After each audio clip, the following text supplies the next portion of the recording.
you and I and many of the people listening know that your DNA is much more than what the eyes can see and what the brain can understand.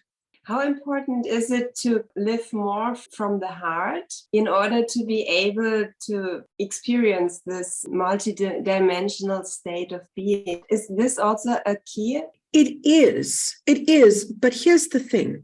You see, people talk about the head, which we know this is the prison cell of the false matrix, and the heart. And the heart is important because the heart is the doorway back to the kingdom of your totality. So you could say, how important is heart consciousness? And I would say, well, it's very important, but don't forget that it's just the door.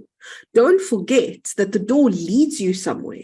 And where it leads you is into a connection with your infinite energetic truth, your soul. Okay. So a lot of people talk about heart consciousness, and then they focus only here, forgetting this world that they are around them. Because something that we must remember about spirituality is this, and it's a very difficult truth that I'm about to share with you, and that is that spirituality had to be infiltrated. It had to be. There had to be false teachings given to the spiritual community. Why? Because spiritual people are among the most powerful people on the planet. These are the ones that are the biggest threat to the false matrix, because these are the ones that can truly work with energy and create a new paradigm and collapse the false matrix. So the one community on planet Earth that the false matrix really invested themselves in keeping small was the spiritual community. And remember that the program and the programmers of the false matrix, their modus operandi, the way they operate, is to say, you can never know that we're manipulating you, because if you know that you're being manipulated, you're going to stop. You're going to take your power back. If you never know you're being manipulated, you're just going to go along with the lie. And that's what happened for so long in the spiritual community. We had so many seemingly wise teachers giving us so much information, telling us just be in the heart, be in the heart, be in the, which is to a degree true. And this is the thing that we don't necessarily see, is that many of the spiritual teachings have grains of truth in them. But there's a whole world beyond that grain of truth, beyond the heart, is the totality of your multidimensional presence. So by all means, use the heart for what it's designed to be, which is a connection point to this, to your infinite self. That's the real gold, the infinite self. That's what you really want to connect with. Yes, that's also what the churches did, a religion, that they all said, you have to live from the heart, but there's your master, you're not the creator. The creator is outside of yourself, and not only the religion, also the spiritual teachers, that people are always hold small in the past, that they need a leader, or which way they have to follow. Would you say something to the starseed mission? Is it also maybe the starseeds who came back and tell it to the people that everyone is its own master, and that we are all infinite beings, and that we just have to realize? The starseeds came with a really important purpose. I'm going to talk about what that purpose and mission is, and I'm going to talk about what makes many of them fail. The purpose and the mission of the starseed is going to be summed up in the following sentence, and that is to bring home here. That's the purpose of the starseed, to bring home here, which means to bring their connection to God here into the body. And if it's here in the body, then it's here on the planet. Then it starts to erode the false matrix, and then it starts to collapse the false matrix, and then we go back to the organic template. That's the mission of the starseeds, because they remember home. They're homesick. But where they fail, for many of them, and it's important to know this, because if you understand what that stumbling block of the starseeds is, then you can avoid it. And you don't fall into that trap. The trap is that so many of them get so homesick that they forget to anchor into that memory of home, which is God, and bring it here and live it in the body. So all that they then do is they spend their days waiting for their death. They spend their days moaning about, I hate being here. I can't stand 3D. I can't wait to leave Earth. I want to go back to the Pleiades, or I want to go back to Orion, or I want to go back to wherever they come from.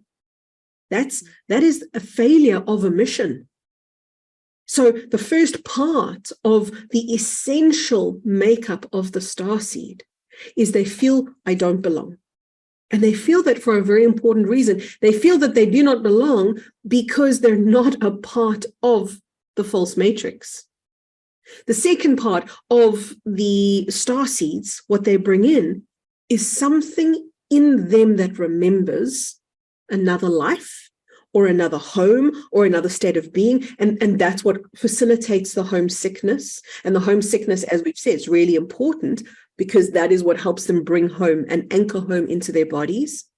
But many of them try to belong, try to fit in, or try to go with their body, go home. No, that's mission failed. Bring home here.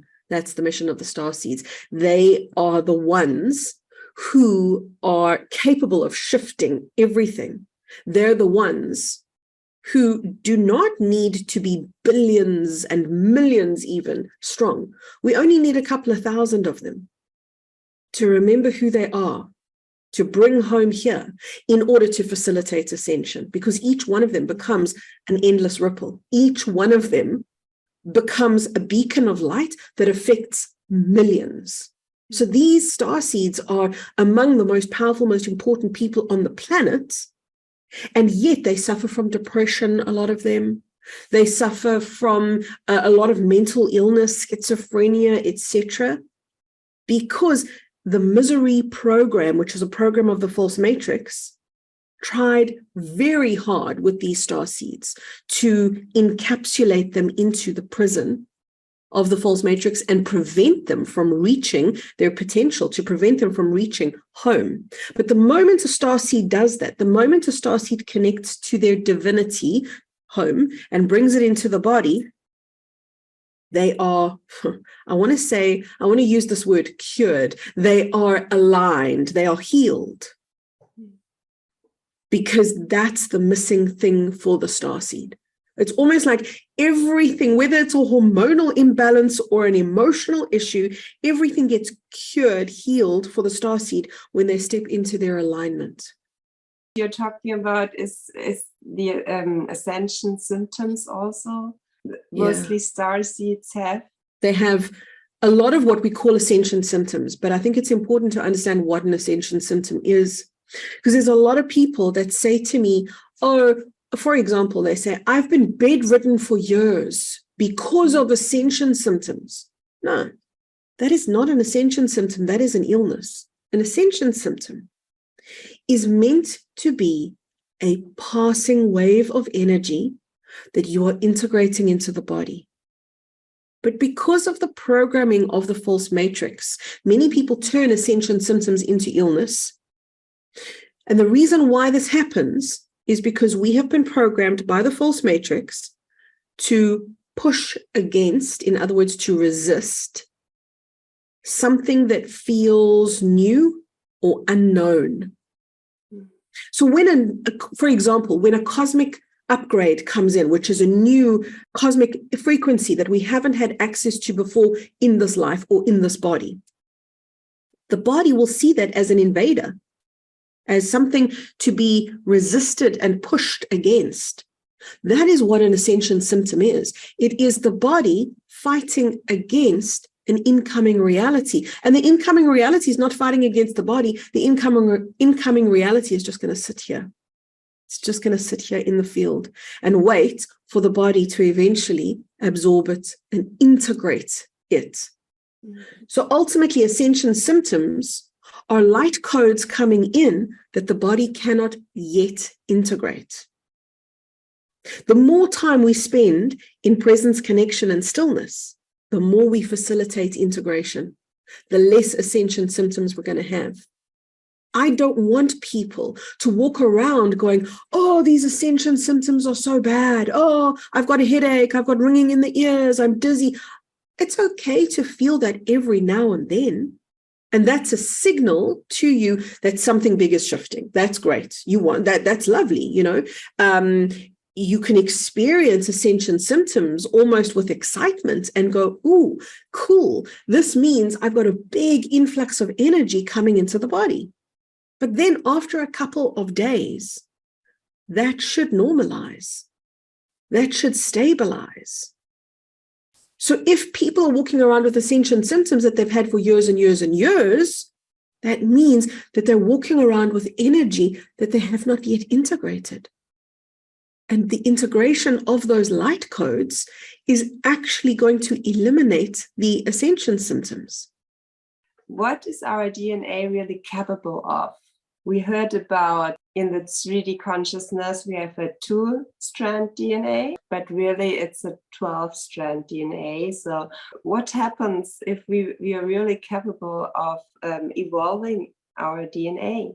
The potential that exists within our DNA is beyond comprehension, because what our DNA is the wiring or the blueprint of our multidimensional self. So when we look at what we call the DNA, we're only looking at the cellular matrix DNA. In other words, the DNA of the body. That's the only DNA that we have the capability of seeing on planet Earth. But of course, you and I and many of the people listening know that your DNA is much more than what the eyes can see and what the brain can understand. The DNA holds the Akashic record, and the Akashic record is the entire conglomerate memory of who you are as that spark of light that I spoke about in the very beginning of today's call. I said to you, God separated itself into these individual sparks of light. That spark has a history, and the history of each spark is the Akashic record. And that Akashic record is contained within the DNA. Therefore, the DNA plugs you directly into your potential. And if you understand what is in your DNA, your mind will be blown and you will never be the same again. Because your DNA houses the DNA of angelic beings. Our DNA, especially the starseeds, holds many different race groups from across the cosmos. Says DNA. It's a conglomerate for all of that wisdom and potentiality. It's interwoven into our genealogy. So when we connect to the potential of the multidimensional self, we connect to what resides in our DNA, which is angelic connection, angelic blueprint, beings of profound higher consciousness. That is all within our DNA. I've got a video on YouTube called Divinity in Your DNA that explains this a little bit more. Hopefully somebody will translate it into German. But essentially, your DNA houses everything that you are and ever will be. Imagine plugging into that potential. And it literally is. It's the pure God source potential. And the moment you connect to that and bring that consciously through you in this physical body, you start to heal this physical body. You start to heal your mind. You start to break out of the limitation of thinking, and you start to experience life in a whole new way. So our DNA certainly is incredibly powerful for us to work with. And the amazing thing about DNA is we can work with our consciousness from within, which is when we're working with the DNA, or we can work with our consciousness from without, which is when we're feeling the energy field around us. Because the DNA exists within, right? It's what we could think of as the wiring. It doesn't matter which way around we work. Whether we're working from the outside in or the inside out, we're working on higher consciousness. But we have this wiring that runs through us, that contains the original memory of home. So in essence, therefore, home is not out there. It is quite literally in the cells of your current day body. God, home, truth, all that you wish to experience literally sits inside the cells of your body. Our job, therefore, is to access that potential. That you want to give to our audience? The false matrix taught us to focus ourselves outside of ourselves. And my message is to really invest time, energy, and resources into inward focus. And I say this because so many people are afraid of spending time on themselves because they're programmed and conditioned. Good people take care of other people instead of realizing that good people take care of themselves. And when we take care of ourselves, by default, we take care of the world around us. We cannot do it in this reverse way that the false matrix taught us to, because then we become depleted. So invest time, money, resource, your energy, your love, your focus, invest it with yourself so that you build yourself up.